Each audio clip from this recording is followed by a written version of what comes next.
और चलिए आपको सीधी तस्वीरें दिखाते हैं मुख्यमंत्री योगी आदित्यनाथ की। तो देखिए ये तस्वीरें सामने निकल कर आ रही है, झंडे को सलामी देते हुए मुख्यमंत्री योगी आदित्यनाथ की ये तस्वीरें।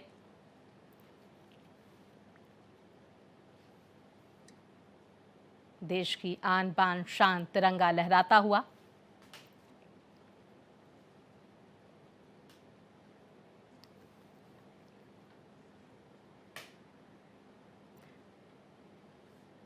तो देखिए जहां आज उत्तर प्रदेश में भी भव्य कार्यक्रम आयोजित हो रहे हैं गणतंत्र दिवस के अवसर पर, मुख्यमंत्री योगी आदित्यनाथ की ये तस्वीरें राष्ट्रीय ध्वज को सलामी देते हुए मुख्यमंत्री योगी आदित्यनाथ को आप देख रहे हैं। इससे पहले उनकी तरफ से सोशल मीडिया प्लेटफॉर्म पर पोस्ट भी किया गया। सुन लेते हैं मुख्यमंत्री योगी आदित्यनाथ ने। गणतंत्र दिवस के अवसर पर मैं उत्तर प्रदेश के सभी नागरिकों को हृदय से बधाई देता हूं।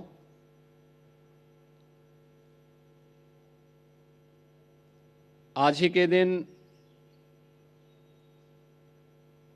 1950 में भारत का संविधान लागू हुआ था। 76 वर्ष की इस यात्रा में अनेक उतार चढ़ाव हमारे इस संविधान ने देखे हैं,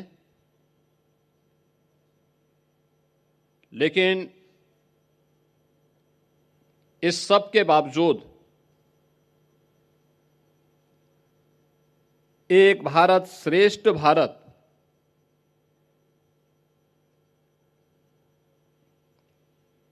के अपने संकल्पों के अनुरूप उत्तर से दक्षिण तक, पूरब से पश्चिम तक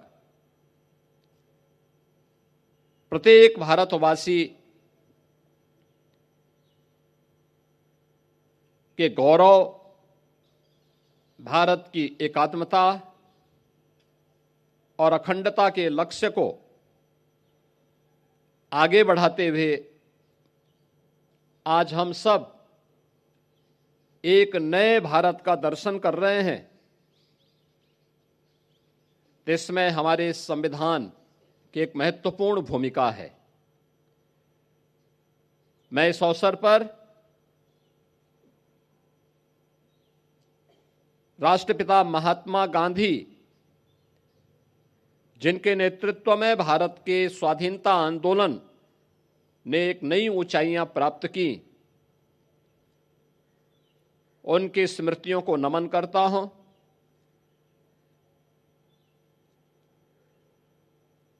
भारत के संविधान के सभा के अध्यक्ष, गणतंत्र भारत के प्रथम राष्ट्रपति डॉक्टर राजेंद्र प्रसाद जी, भारत के संविधान के शिल्पी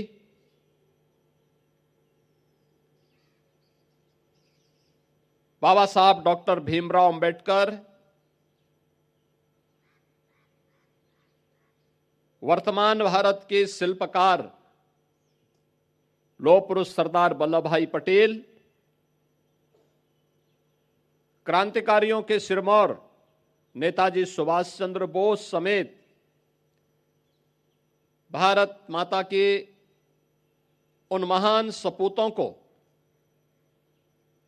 जिन्होंने देश की आजादी के लिए अपना सर्वस्व न्यौछावर किया, इस आंदोलन में बढ़ चढ़ करके भाग लेकर के देश की आजादी को सुनिश्चित किया और स्वतंत्र भारत में देश की सुरक्षा के लिए, आंतरिक और बाह्य सुरक्षा के लिए अपने आप को बलिदान किया है। ऐसे भारत माता के सभी ज्ञात अज्ञात सपूतों के प्रति विनम्र श्रद्धांजलि अर्पित करते हुए उनकी स्मृतियों को मैं नमन करता हूं। हम सब जानते हैं कि 1947 में 15 अगस्त के दिन देश आजाद होता है। उससे पहले भारत के संविधान सभा के निर्वाचन संपन्न हो चुके थे। डॉक्टर राजेंद्र प्रसाद जी के नेतृत्व में भारत के संविधान सभा के निर्माण के उपरांत 26 नवंबर 1949 को भारत ने अपने संविधान को अंगीकार किया। आज पूरा देश 26 नवंबर की तिथि को संविधान दिवस के रूप में आयोजित करता है। हर भारतवासी का दायित्व बनता है कि हम अपने संविधान के प्रति पूरी श्रद्धा और पूरे समर्पण भाव के साथ कार्य करें, क्योंकि सम और विषम परिस्थितियों में भारत का ये संबल बना है। भारत के संविधान की ये पंक्तियां कि हम भारत के लोग हर भारतवासी के लिए एक नई प्रेरणा है कि भारत के संविधान का संरक्षक, असली संरक्षक अगर कोई है तो भारत का नागरिक है। उस भारत के नागरिक के प्रति हरेक संस्था को, हरेक नागरिक को, हरेक मंत्रालय और विभागों को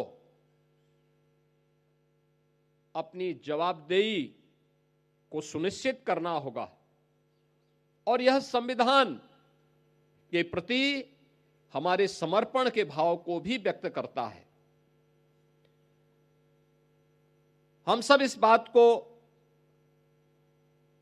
जानते हैं कि जब भी हम संविधान की मूल भावनाओं का अनादर करते हैं तो वास्तव में भारत माता के उन महान सपूतों का, जिनके बल पर, जिनके दम पर यह देश स्वतंत्र हुआ, हम उनका अनादर भी करते हैं। यह अनादर भारत के संविधान का नहीं बल्कि भारत के उन महान पुरुषों का अपमान है जिनके बल पर यह देश स्वतंत्र हुआ। और इसलिए हर नागरिक का यह दायित्व बनता है कि वह संविधान के प्रति पूरी श्रद्धा और समर्पण भाव के साथ कार्य करें। यह हमारे लिए एक पवित्र दस्तावेज है जो हर विपरीत परिस्थितियों में हमारा मार्गदर्शक होगा। भारत को एकता और अखंडता के सूत्र में बांधने से लेकर के देश के अंदर न्याय, बंधुता और समता के एक भाव को प्रत्येक नागरिक तक लागू करने के सपने इस अभियान को निरंतर आगे बढ़ाने के इस क्रम को हमें जारी रखना होगा। याद रखना, ये तीन शब्द भारत के संविधान के न्याय, समता और बंधुता हर नागरिक को बिना भेदभाव के न्याय मिले। देश के अंदर जाति, मत, मजहब, क्षेत्र और भाषा के आधार पर किसी प्रकार का भेदभाव न हो। परस्पर समता और बंधुता का यह माहौल पूरे देश के अंदर आगे बढ़ेगा तो भारत को विकसित भारत बनाने के प्रधानमंत्री मोदी जी के अभियान को कोई रोक नहीं सकता। विकसित भारत की संकल्पना हर भारतवासी के लिए गौरव का क्षण होना चाहिए, क्योंकि यह क्षण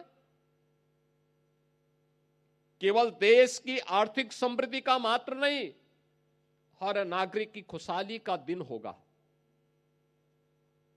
हर एक नागरिक के जीवन में कई गुना समृद्धि का दिन होगा, लेकिन इसका रास्ता समाज के अंतिम पायदान पर बैठे हुए व्यक्ति से प्रारंभ होता है।